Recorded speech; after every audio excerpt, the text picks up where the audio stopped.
Hey everyone, how's it going? I'm in my little back room here at home.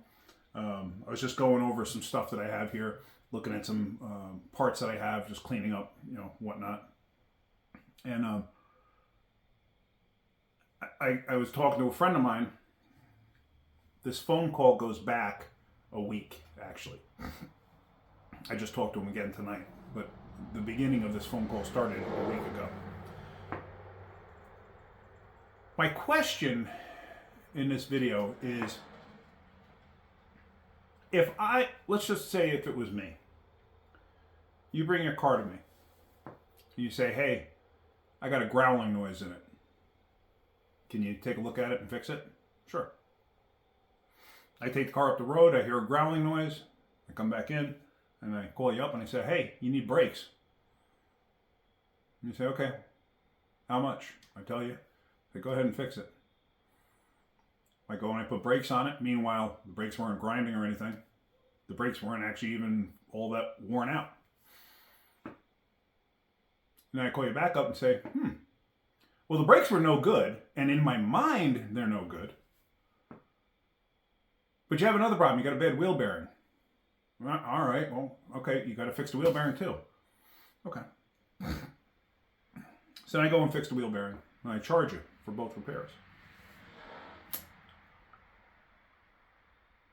Now, there's many shops out there that'll do that. Oh, well, this failed, but then also this failed, this other part failed, and that's what your problem is. It's, both pieces. Now, does it happen where you can have one piece take out another? Absolutely. Absolutely. Could you have like a high load on an electrical component, take out a relay or a circuit board or a computer? Absolutely. Things like that do happen. But what I'm trying to get at here is, if I did that to somebody, and in my mind, I'm being honest with the person in my mind and saying, hey, yeah, you needed these brakes, but then you needed the wheel bearing also. Well, technically didn't need the brakes yet, but the wheel bearing was the cause of the problem. I've never done anything blatant like that. Have I made mistakes? Absolutely. I'll usually eat them. Or I'll explain to the customer, hey, this was the situation. I did that with a wheel bearing on a Subaru. You saw a video on that where I really thought it was the one side. And when I got it apart, I'm like, this doesn't feel as bad. It felt bad, but it didn't feel as bad as it should. And then I road tested it, and sure enough, the other side was making noise too. So what I did was I charged the guy labor for one side, but I charged him for both bearings. And I showed him both bearings.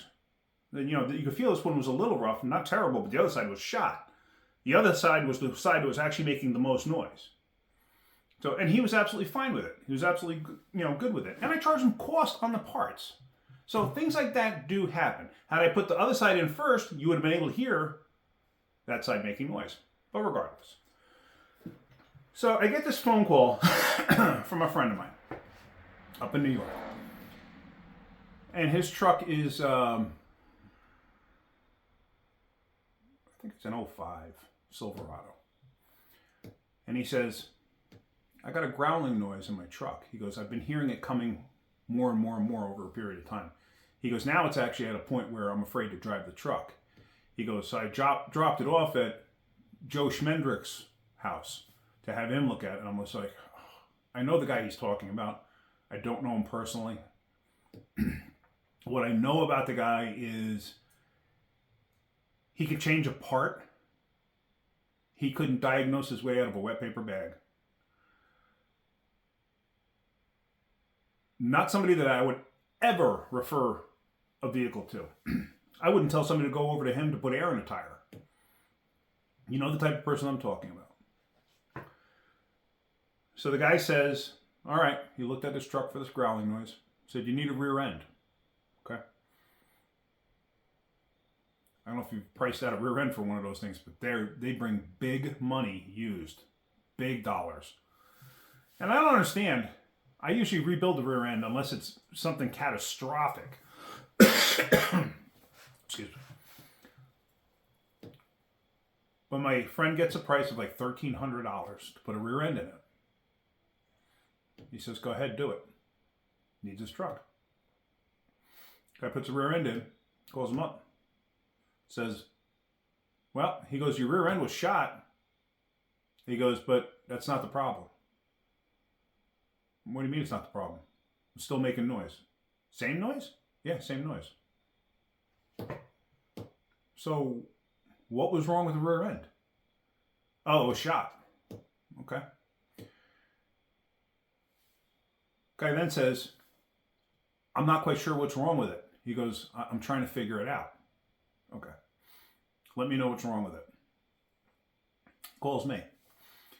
My friend says, he's telling me it's the same noise, so how could it be the rear end was no good that he just put in? I haven't the slightest idea. I'm not there. I'm 750 miles away. He asked me to call the guy. So I call the guy. And I'm being cordial, being nice. And he talks to me about it. And I said, all right, so you put a rear end in it. Yeah. I said, what did the fluid look like? Oh, it's clean.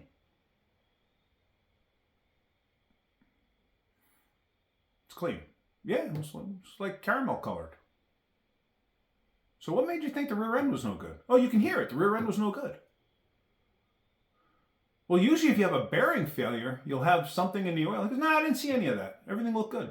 He goes, but man, it was noisy. Okay, it was noisy. Growling. Yeah. Yeah. And you replaced it. Yeah. And it's making the exact same noise. Yeah, he goes, that's a weird thing. It's making the exact same noise. He goes, I don't know if I got another bad rear end. Huh. I'm not trying to belittle the guy or anything like that. I go, did you check anything else? I said, it's a 4-wheel drive, so it doesn't have a carrier bearing for the drive shaft. I said, check the transfer case? Well, how do I do that? What do you mean, how do you do that? Well, first off, how'd you determine the rear end was no good? You heard a noise and you just assumed, because it was behind you in the vehicle, that it was the rear end. Obviously, the rear end wasn't an issue.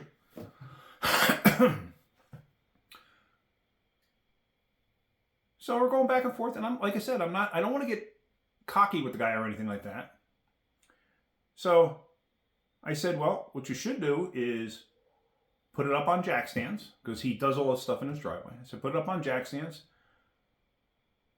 have the wheels on it. God forbid it falls. I don't want to kill anybody. I said, what you want to do is have it in 2-wheel drive and start spinning it up. I said, or take it up the road and switch it into 4-wheel drive, see if it changes the noise. Okay, that's a good idea. I never thought of that. Okay. He calls me back. He says, yeah, he goes, the transfer case is no good. He goes, and even when I pulled the drain plug out, he goes, the fluid, he goes, almost nothing came out, but it came out, he goes, like a sludge. Okay. So it probably leaked all the fluid out and ate the bearings. So now this is not my problem, unfortunately. I called my friend back and I said, listen, this is what's going on.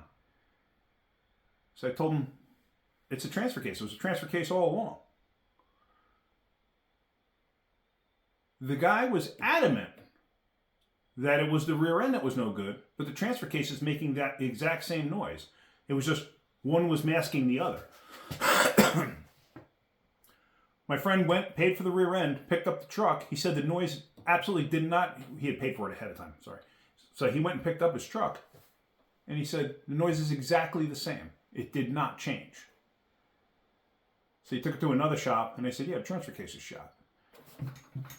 So now he needs to pay for a transfer case. So my question is, the guy, when I was talking to him, he was dead set. Like, he wasn't being a BS artist or anything like that. He was dead set that the rear end was no good. But obviously the rear end was fine. I told my friend, go get the other rear end. I'd get it and I'd sell it on Marketplace or something. Get some of your money back. They're worth a pretty penny. I don't know. So this all spanned over a week. So my question is, yeah, that guy is ripping them off.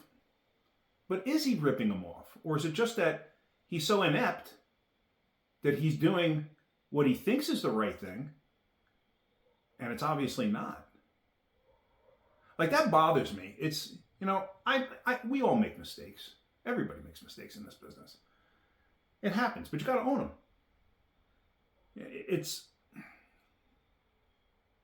I've seen it plenty of times too. Like a mechanic will screw something up on a car, like botch something up, break something, whatever, and then have a million and one excuses or hide what happened. I learned a long time ago, don't do that. Don't ever do that. If you break something, own it. Own it. That's all. You're better off just owning it and getting it over and done with, because it's you're lying about what happened. Even if you hide it, you're still lying. I don't know. It's stuff like that gives the industry a bad name. But there again, it's like, how can you fault somebody? Well, I do fault them, but like, how can you really fault somebody that doesn't know any better? And then there's people that trust somebody that doesn't know what they're doing, and people trust that person to do the work. I was blown away when my friend brought his truck to him. It's just, I don't know, whatever. It's not my doing, it's not my problem. And when you're dealing with somebody like that does work in their driveway, somebody that's not reputable, what's your recourse if you have a problem? Right? What's your actual recourse? You don't have any. Look at that Volkswagen, the Passat or whatever it was that I showed you that somebody had taken apart in their driveway, and they brought it to me afterwards because they totally botched it up. They took a stick. Remember that? They had a stick that they shoved in a fuel line and everything else. I'm like, no, I ain't touching this. It ain't worth it. But that was a backyard repair. Are there backyard guys out there that are good? Absolutely. Absolutely. Ask around. Ask around. Don't ask the people that are hanging around at the gas station late at night, smoking cigarettes around the corner, drinking whatever they're drinking, smoking whatever they're smoking. Don't ask those people, because you're not going to get a good answer. Trust me. But ask around. Even ask at a parts store. A lot of times a parts store will know decent mechanics. I don't know. It's just it's always something that's bothered me, and there again, it happened again. It happened to a friend of mine. So, just something to keep in mind. I don't know. What do you think? What do you think? I mean, what do you do with a person like that? There's nothing you can do. What do? You call the police? Call Better Business Bureau? There's nothing you could do. If you're in New York like he is, maybe you can call DMV. I don't know. But what are they going to do for you? Nothing. Nothing. Everything's cash. Nothing. There's no receipts. I don't know. Just something to think about. All right, that's it. Enough wasting your time. All right, guys, if you're getting something out of my videos, hit that like button. If you could, please subscribe. If you look down below in the description, you'll see I have links to Amazon products. If you could, give them a click. I'm not asking you to buy anything, but if you could give them a click, it does help me. All right, that's about it. All right, guys, have a great day. Night. It's night. It's dark out. All right, keep wrenching.